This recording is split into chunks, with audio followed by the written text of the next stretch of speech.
Well, it ain't no lie, baby. Bye, bye, bye, and get well soon. This is the third Saturday in October podcast, the SEC Tailgate podcast for the rest of us. There are a lot of teams that had bye weeks last week. Both of our teams, Alabama and Tennessee, have bye weeks this week. And I mean, it's just past the middle of the season. These guys need a rest. So we're going to be talking a little bit about that. But we'll also be talking a lot more about all the other teams because no Tennessee and Alabama to talk about coming up this week. I am Tennessee Bradley. With me, as always, is Alabama Chris. AC, should we just take a nap this weekend? Yeah, I mean, just kick back, do something that relaxes you. You know, maybe take in a cigar, something like that, if you can pull it off. Yeah, smoke them if you got them. Yeah. So because Alabama covered the spread last weekend, I owed Alabama Chris a cigar. So I picked that up, got that over to him. I really thought Tennessee had it and just running up the score at the end. Yeah, it was that. Forget fake injuries. Can we make this? Can we make this illegal? Running up the score? But let me tell you, what we need to do is we need to just look at it and go, okay, look, the team that's out ahead, it doesn't look like they're coming back. Like, they can continue to put the score on there, but we'll go back to a non-garbage time final at some point. So all these other things, if they choose, or if they actually continue to win and the other team doesn't come back, we'll just lop those off at the end, and all the garbage time stuff doesn't count anymore. Yeah. Well, we'll just have to move past this one. You get 24 hours to celebrate a victory. You get 24 hours to lament a loss, and then you move on to the next one. That's what we're doing. So we're going to be moving on to the next week, starting now. Well, we're not really going to be moving on to the next week, but we'll run down these scores from last week. Like I said, we only had a few games because of a lot of teams having byes, but you had Arkansas just rolling over Arkansas Pine Bluff 45-3. Ole Miss beat LSU 31-17. Mississippi State put a hurting on Vanderbilt. Sorry, Vandy. 45-6 in front of Vandy's home crowd at Vanderbilt Stadium. Yeah. A&M. It's not going to get much prettier this week at Vanderbilt Stadium either. Right. Texas A&M convincing over South Carolina 44-14, and Alabama being only up by a score, maybe two, until 9 minutes left in the game, but end up scoring a lot of points in the last 9 minutes and roll 52-24. I was impressed.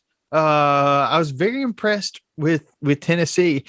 Chris, I know you were a little nervous, a lot more nervous for a lot more of the game than you wanted to be.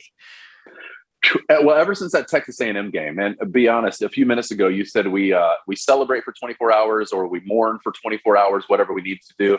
But I'll be honest, it's now like 2.5 plus weeks since that Texas A&M loss, and it still stings. I'm spoiled. I'm not used to this. And so as much as I would like to keep it to that 24-hour period of being angry or mad or sad about the loss, it still hits me in a weird spot. To be honest with you, the kick six from like 2014 still sends shivers down my spine. So it takes me a while to get over these losses. But, Texas A&M did a great job then. I thought the Vols did a really good job as well. They had a great game plan. They kept it close. And again, the score got way out of hand at the end. I agree. These were garbage time scores for the most part, or to the point of like the game really wasn't in play. The Vols, they talked about it on the telecast. I've read articles about it. You talked about it last week here, even before they started talking about it. So tip of the cap to you of just the idea that it seems like the Alabama really did in that fourth quarter manipulate the Vols and how gassed they were with all the plays that they've been on the field for the last couple of games. And so that I think that came back to haunt them, but they really stayed with it for three plus quarters there and made it an interesting game. So yeah, they did get gassed at the end, but they played a heck of a game for 3+ quarters. Hey, and Tennessee tried a couple times to slow down Alabama, to go down with an injury. Tennessee fans, weren't you complaining about this just the week before? I saw Tennessee go down with injuries, especially late, to try to stop the clock. Maybe, I don't know. It's possible. Look, as a former player, Chris, I know you played high school football as well. Yeah. There are times when you get the wind knocked out of you, and it feels like 60 minutes, but it's more like 10 seconds that you can't inhale or exhale on your own. Yeah. It's scary. It's just a weird feeling. It takes a second to kind of get back, but then 30 to 60 seconds later, you may feel 100% again. You're ready to go. Yeah. I've taken both in football and I play baseball more. Baseball, you got the metal spikes, sliding in, you get cleats to the shin. It hurts for a minute, but by the time, baseball, you kind of have time to walk it off. In football, if you get hit in the shin, it hurts. You're down for a minute. You get up, you kind of walk around, you're fine. And by the time you get back to the sideline, okay, I'm good. I'm ready to go in. Right. Yeah. So you just sit out one play, you go back in, and it looks like, oh, he wasn't really hurt. Now there could be times that players are actually hurt, but I think sometimes it's a legitimate, I just need a second. Absolutely. Yeah. I think with what we're saying here with, you get hit in the shin with something, you get a Charlie horse, you get a cramp. These are things that you absolutely can't play the next play, but it doesn't mean that you're out for hours or weeks with an injury that requires surgery. It's your body locks up for a second and you got to go deal with that pain before you come back out. So yeah, there are legitimate reasons for somebody to need to come out for a play or to need to go down on the ground for a bit. But it is interesting that it seems like that this year, coaches, staffs have figured out that we can really manipulate this rule and use it to our advantage. And it seems like that, again, I'm absolutely cool with the Tennessee fan base calling foul the week before. And then on this game, like, why not use it? Why not try to find an advantage? If it's not against the rules, it's just stretching the rules. It's not breaking the rules. So I absolutely get it. Yeah. You and I have talked off camera here about the idea that I had a conspiracy theory that I thought that A&M was doing that against with the Alabama when Texas A&M beat Alabama. I thought that they used some of that. But again, I was watching this as a sad and angry Alabama fan. So I don't know if it was actually happening or my mind was trying to find excuses as to why Alabama wasn't performing on that day. So maybe this week with Alabama and Tennessee being off this week, maybe dare I say, watch the Alabama loss just to see if there's any truth to my idea or my conspiracy that they were flopping to try to affect the game there, or if it was more legitimate reasons of why they fell down. Yeah. Maybe you just don't watch the very end. So that's smart. Like, you know what? I didn't watch the ending, so I don't know how it turned out. But as the saying goes, if you can't beat them, fake an injury. So yes. And I want to say this too. Right now it's legal. True. For baseball has had issues with different substances not being illegal, but not necessarily ethical, and it's helped tarnish baseball's reputation. Yeah. Cycling has had issues with doping, and they have to keep changing that because now there's a new substance out there that they can use. There are things in football like faking injuries that aren't illegal, and you just have to figure out how to work around them. Just like Peyton Manning would use that referee that's kind of right behind the linebackers. He'd have his receivers cross right in front of him. Yeah. And use that referee to basically pick two defensive backs. So, I mean, they did make rules. I don't know if it was necessarily for Peyton Manning, but you can't like block a defensive back into another defensive back kind of thing. But there are only so many things you can do, and then you just have to go out and figure out how to work around it if they're using that against you. So I don't know. Maybe they can figure out something with injuries. Maybe they can't, and this is just the future of college football. But yeah, you mentioned a minute ago just the fact that you and I have both played football, and all or most of mine was in the 80s and the 90s.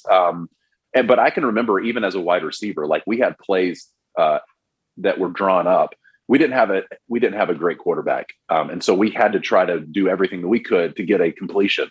And so it was like half the plays that I was running, it was either to confuse a defensive back, so hopefully it would open up a hole somewhere else, or to try our best for me and another wide receiver to cross each other at the right time. So hopefully those defensive players not paying attention to each other would run into each other, so then we could go and do some sort of play. And so this is going back, 20 plus years at this point, that was a very much, we talked about it, like try to get them to run into each other sort of thing. So it's definitely something that has gone on and will still continue to go on. But again, it's stretching the rules, not breaking them. So if you can bend and not break, is it really bad? Until they make a rule against it, they can continue to manipulate it. So we'll see. Yeah. And, I've got another question about Alabama. Mm-hmm. Is Alabama still elite? I mean, for a long time, it was, it was Alabama's to lose. For the last 10 years, it's more or less been, it's Alabama's to lose. Mm-hmm. Alabama lost to A&M. They were on the ropes with Florida, who's turned out to be not so great of a team. They're on the ropes with Tennessee for over 3 quarters. I mean, this is not what we're used to seeing from Alabama. Yeah, especially on defense. It seems like that Golding and the Alabama defense just haven't really been able to find an identity. Some games they really show up, and then other games they don't. And so I don't know if that's a coaching issue or a confidence issue, but you're right. It seems like that. What are you going to do preseason when everybody needs to put out a preseason ranking? You look at all the teams and think, what can they do? And then you think, what did they do last year, and who have they lost, and all that kind of stuff. So I feel like that Alabama, having won the national championship, they were the presumptive number one going into it with this quarterback that everybody had high hopes for in Bryce Young, but nobody had really seen him like put together a full season and how good is he going to be. They lost a bunch of people on both sides of the ball. And so the team that got them the number one ranking was essentially last year's team. And then this year's team they get the ranking and then they keep it until they don't earn it anymore, kind of like what you're saying with that loss to A&M.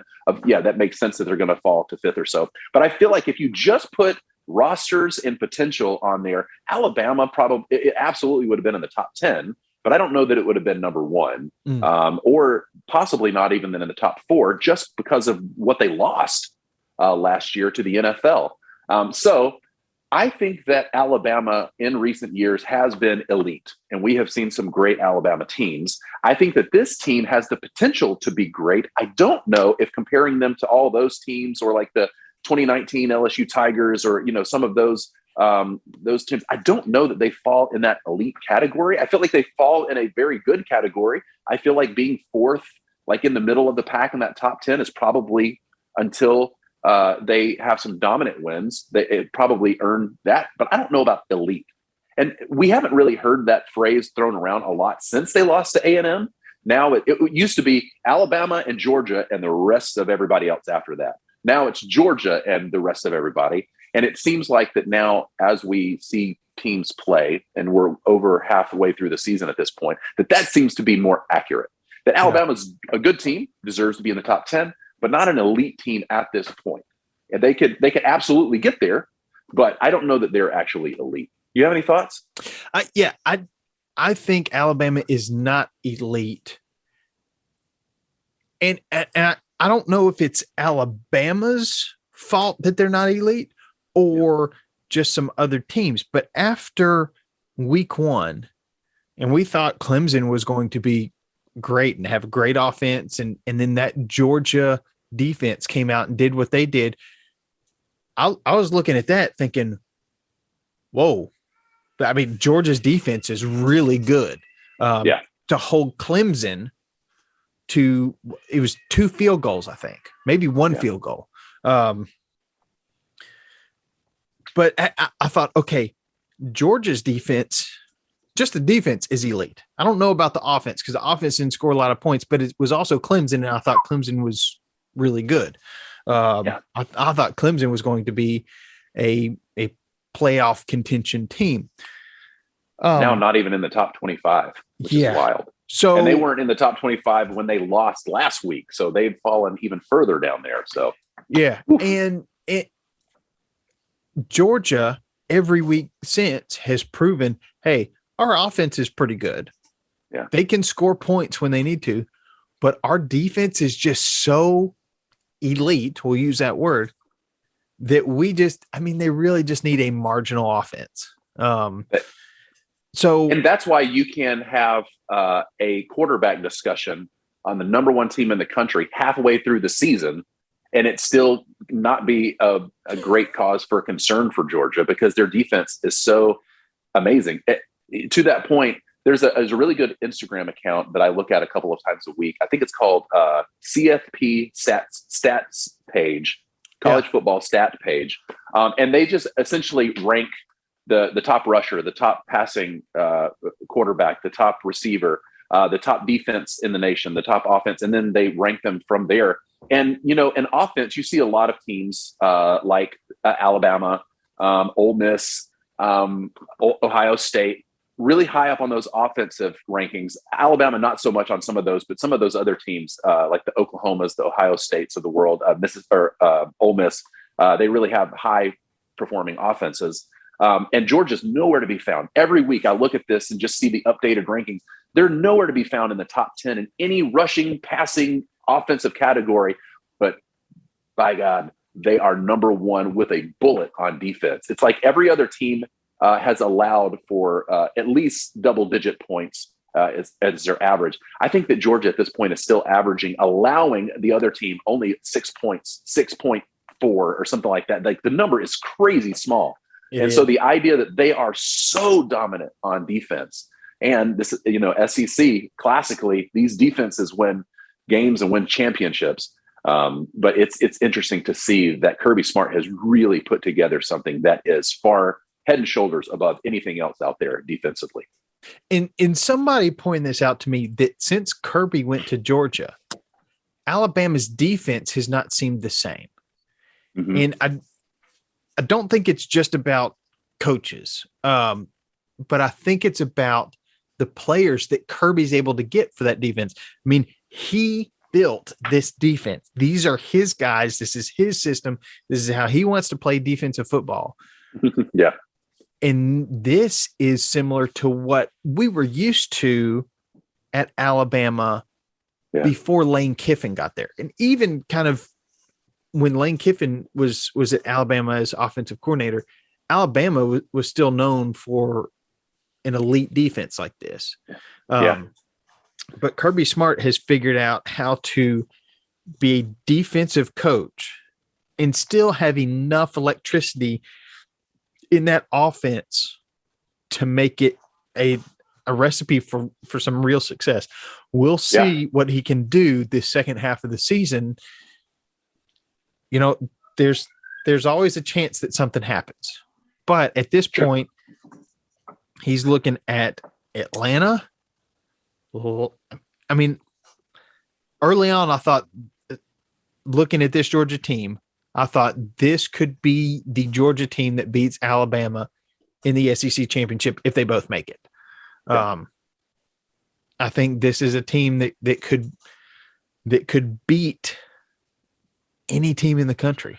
I really do. So, no, I don't think Alabama's elite. And I think it's because other teams have either closed the gap. I mean, I think Ole Miss has closed the gap. They did not perform as well this year against Alabama as they did the year before. But Ole Miss has closed the gap.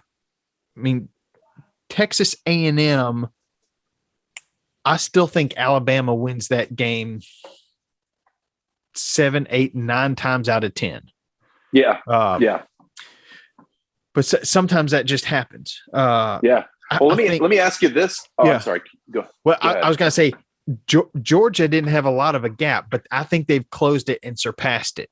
But we won't know until we see that game played. And that's why I think that all of this is so intriguing, is that it's kind of cool that certain teams like this year, Georgia and Alabama, don't have a chance to play one another until they possibly make it to that championship game.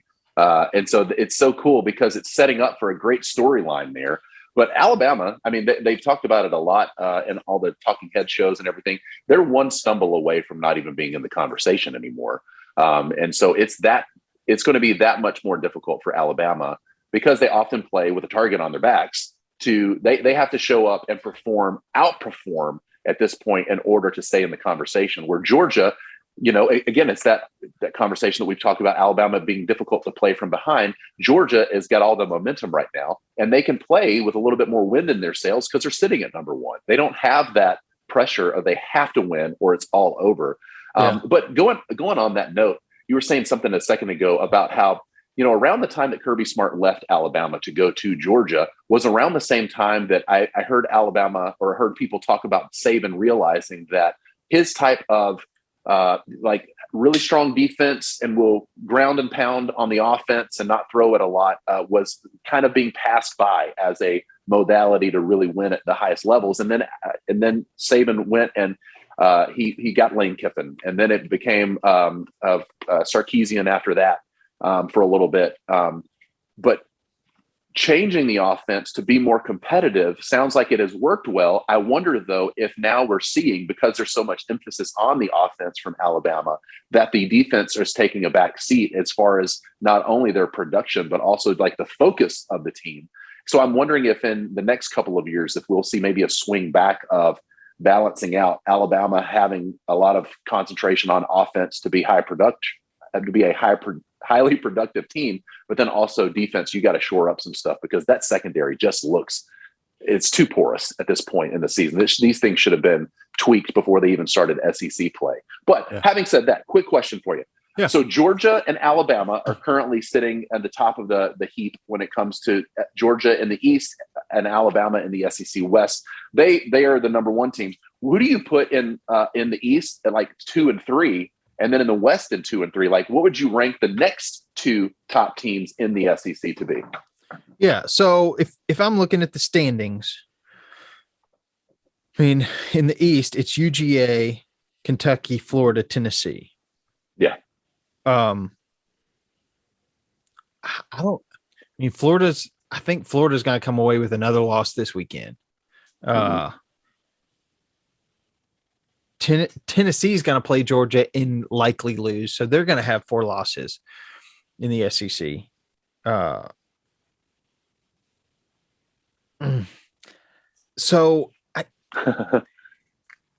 I also think Kentucky is beatable.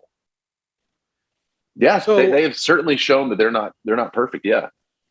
So I think Tennessee's got a shot to beat Kentucky. It will be tough, but I believe that game's back in Knoxville, which if it's anything like it was for Ole Miss, I think I think Ole Miss could be a tougher challenge than Kentucky simply because Ole Miss can score so many points. And although they didn't against Tennessee, it's just right there. So I don't know. I think Tennessee's closing the gap faster than I thought. I think Florida's lost something, but maybe this Kentucky team, even if they lose to Tennessee, they're still ahead of them in the standings. Maybe Kentucky is the second best team in the East, right behind Georgia. I would agree with that. Again, in the standings and in the rankings, they are higher. But unless you ask maybe Dan Mullen, who I feel like that he would just say that this is probably the best Florida team he's ever had. And he's upset that they're not number one in the country right now because that's just his distortion minefield or whatever you call it. That's what Dan Mullen does. But I think that everybody else would look at it and go that even the rankings and the standings show that Kentucky is ahead. But it's that national prominent, the idea of the Gators are always going to be good. I mean, what is it? They've had 3 losses at this point, or maybe just 2, but still, I mean, yeah, it's got to be Kentucky or nobody. Yeah. They've got losses to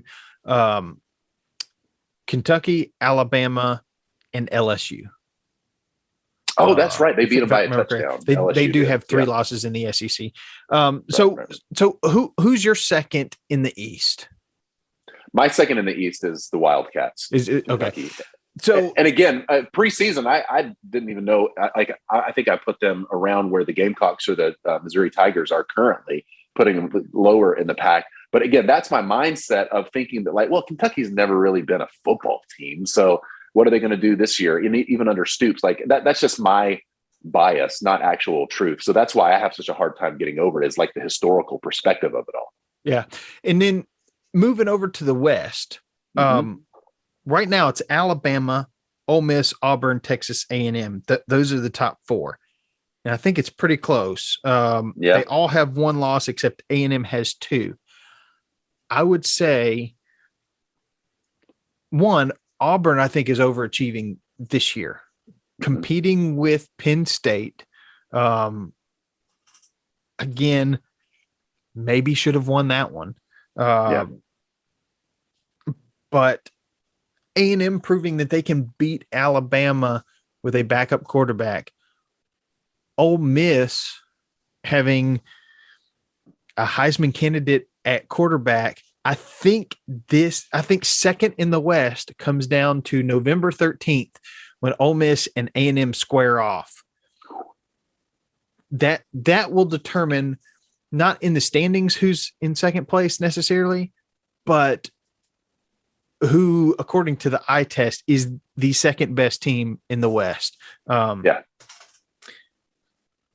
Because even if somehow Auburn or Ole Miss make it into the SEC championship game, I don't know how that would happen. I guess one of them would just, Ole Miss has already lost to Alabama, but if they ran the table, Alabama's got 2 losses somehow in the conference. Ole Miss only has 1. Or Auburn, same kind of deal. If something like that happens, I don't necessarily think that the eye test would say, yeah, I think Alabama is not the best team in the West. I think it's still possible. So I think it comes down to Ole Miss and A&M.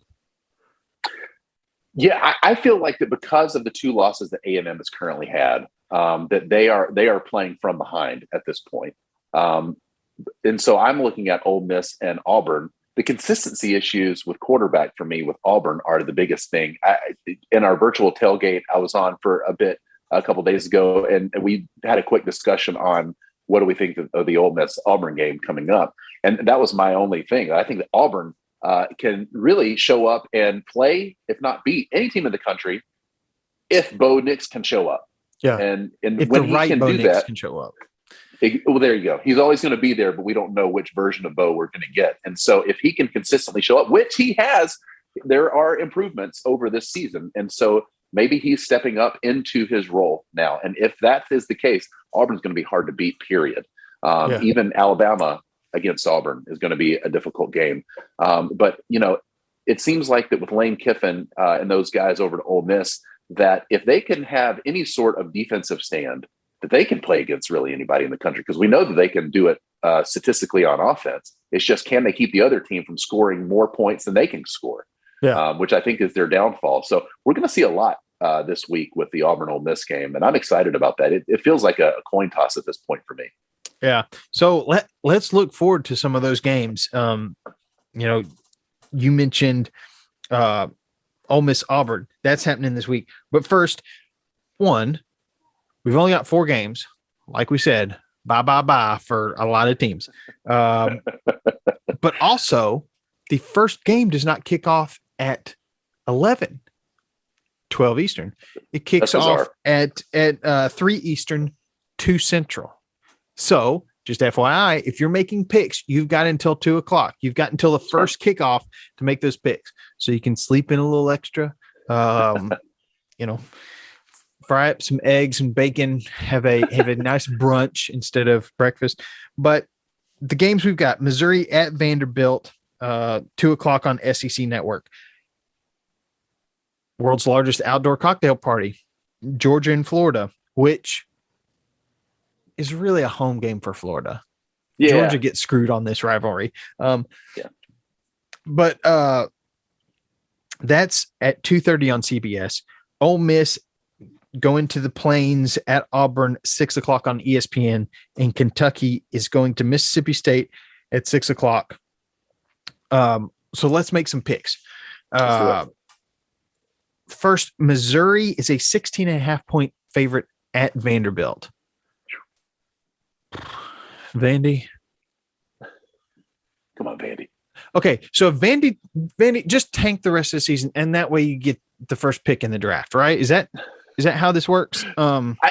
There's something around there. I don't know if the draft situation works completely in Vanderbilt's favor, but yeah, they need to figure out something because they need to figure out something to do because they're going to tank it anyway. Yeah, they need a consolation prize.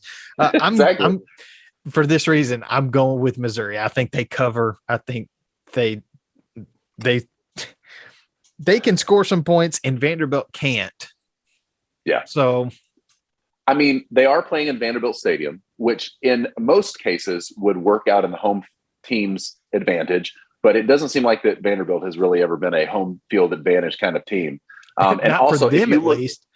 yeah, if you look at the Arkansas and then Arkansas Pine Bluff game, that score almost was the same score of the Missouri Vanderbilt game last week, or I'm sorry, the Mississippi State Vanderbilt game. And so the fact that Vanderbilt's going to get blown out like Arkansas Pine Bluff with another SEC school, and that, Arkansas last week, a dominant win, but coming off 3 losses in a row.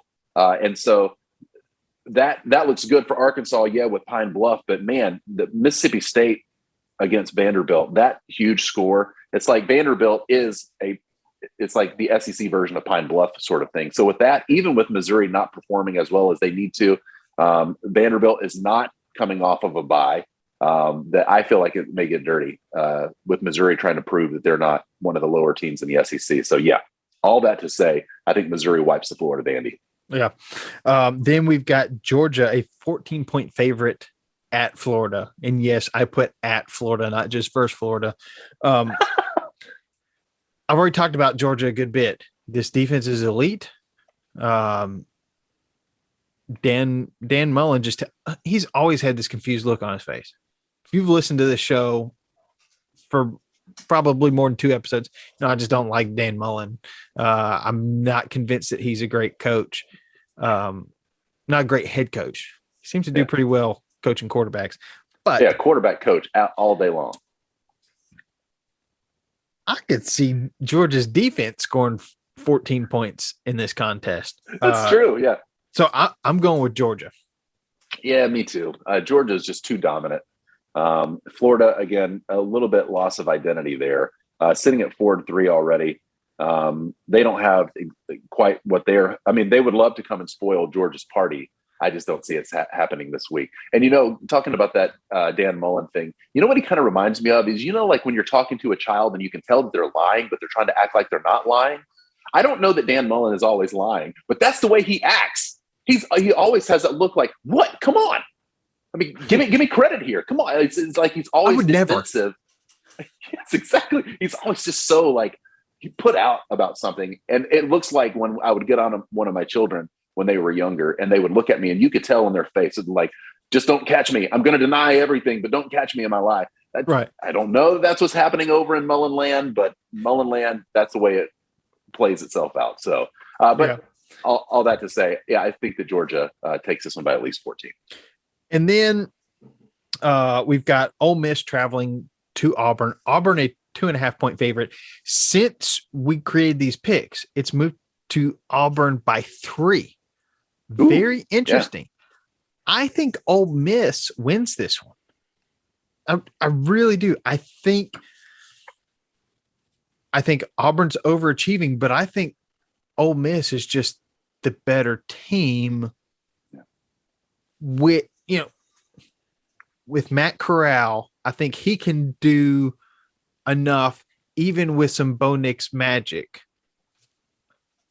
I think Bo Nix would I think he needs more magic than he had against LSU. So I think it's going to be tough sledding for Auburn, but I can still see this being a close game. Yeah, me too. And I think that I'm going to choose against or differently than you on this one. But that line is so close, and it is moving a small amount in Auburn's favor. I think that Auburn is one of those teams, unlike Vanderbilt, that can really use home field to their advantage, especially if Bo Nix can use his emotion when he plays in the right way. If he can really show up on Saturday, I think that Auburn's got a really good shot. So I'm going to lean with the odds makers here and say that maybe they know a little something that I don't, with increasing that from a 2.5 point favor to 3 point favorite.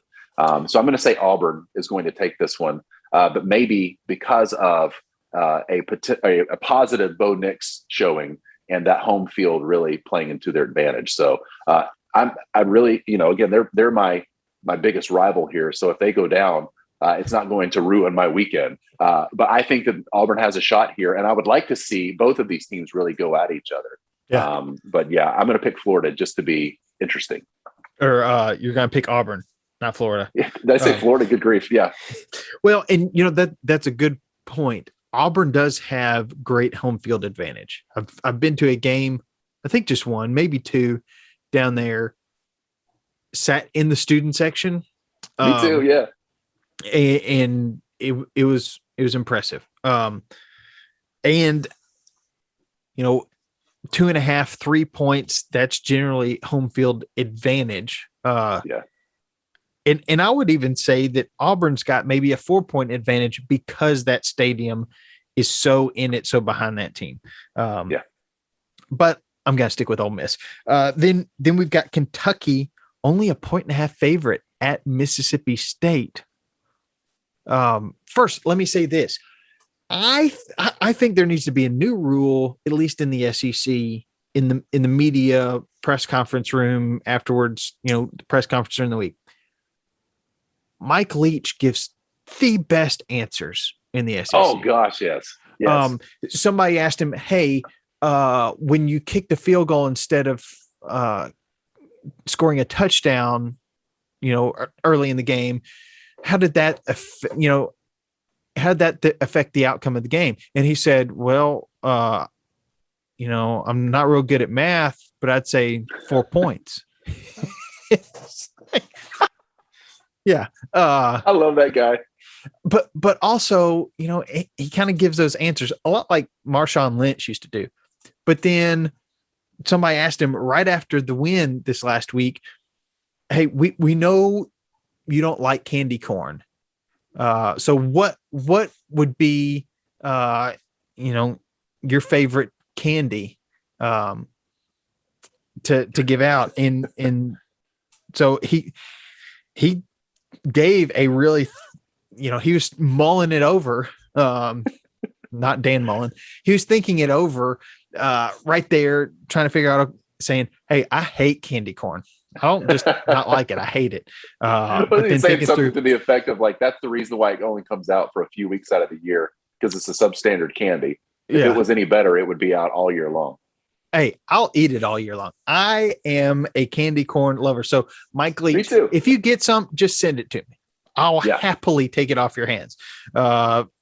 Friends had candy corn, sent me 2 bags. It was gone in less than a week.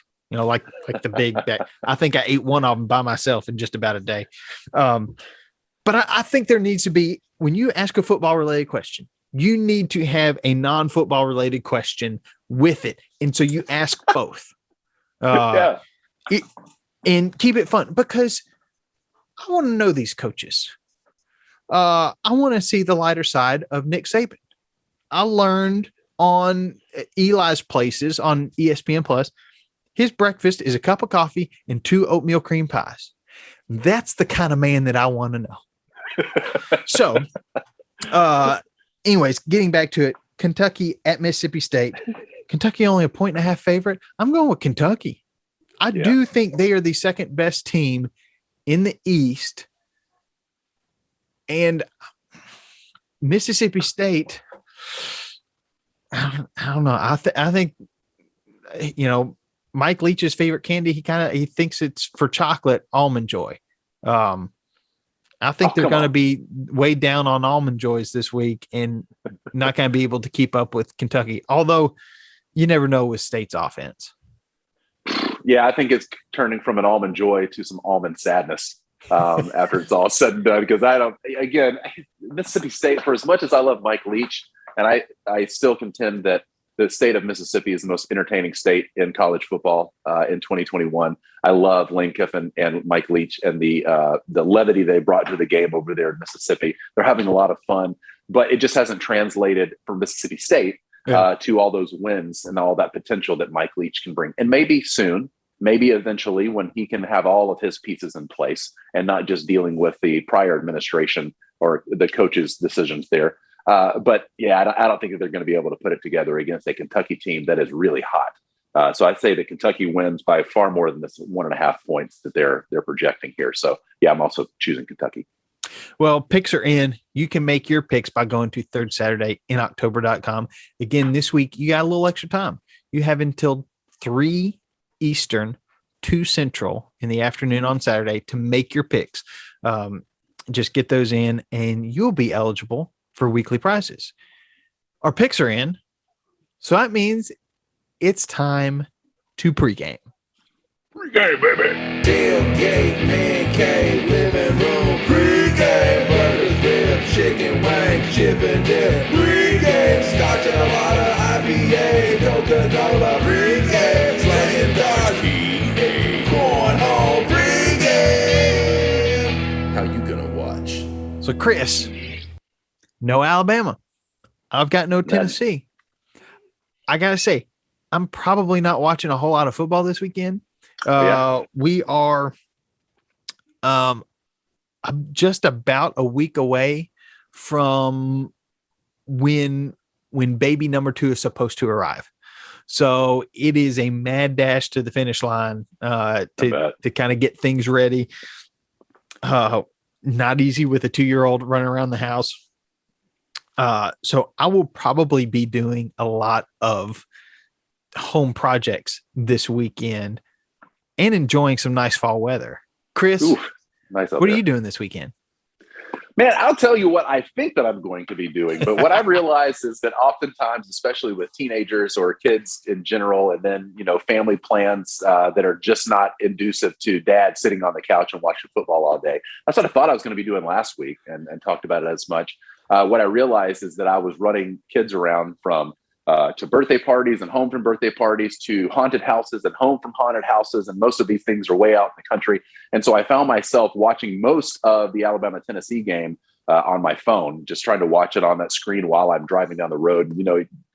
Can't really do that too well because of distracted driving and everything. So I had it on, but I couldn't participate in I wanted to just have our virtual tailgate going the whole game. Wasn't able to do that because I can't virtually tailgate and watch on the same screen on my phone. Right. And so that was a little bit more problematic. So this week, I think I'm going to be hanging out and watching some football. One of my favorite things to do this season is to get the ESPN app up on my Apple TV and get 4 games going on the multicast and do that in my bedroom and then to do that in our main living room too. And so basically whenever you walk in and out of a room on a Saturday in the Murphy house, there is some kind of football going on from about 11 a.m. Central Time to about 11 p.m. in the evening. Just so even if we're not all sitting down and watching it, it's still going. It's still college football is in the air, so to speak. So I'm going to try to do that this week, but who knows what will actually happen. So that is the plan, but God willing and the creek don't rise, I'll be watching some football, even if it doesn't include Alabama this week. Well, I will be keeping tabs on the world's largest outdoor cocktail party. That will be interesting. And I have to say that having 4 games up on the ESPN app is fantastic. And with just a flick of the remote, you get the audio from any one of those games. Also, you mentioned the virtual tailgate. We're giving the virtual tailgate a bye week this week. There's a lot going on, so we'll just have to push pause on that for this week. But believe us when we say we'll be back hopefully the next week.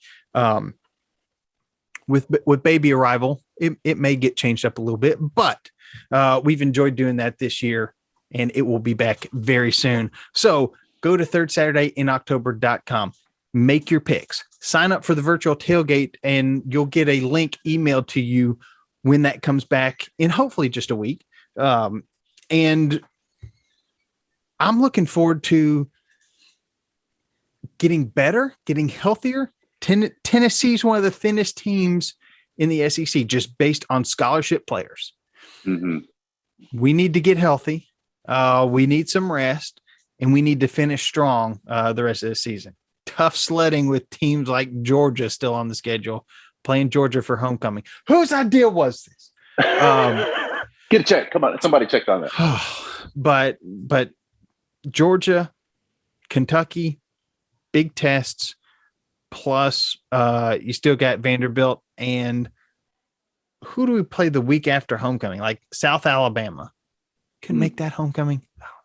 Anyways, we need all the strength we can muster for the rest of the season. I'm excited, though. I like where Tennessee's headed.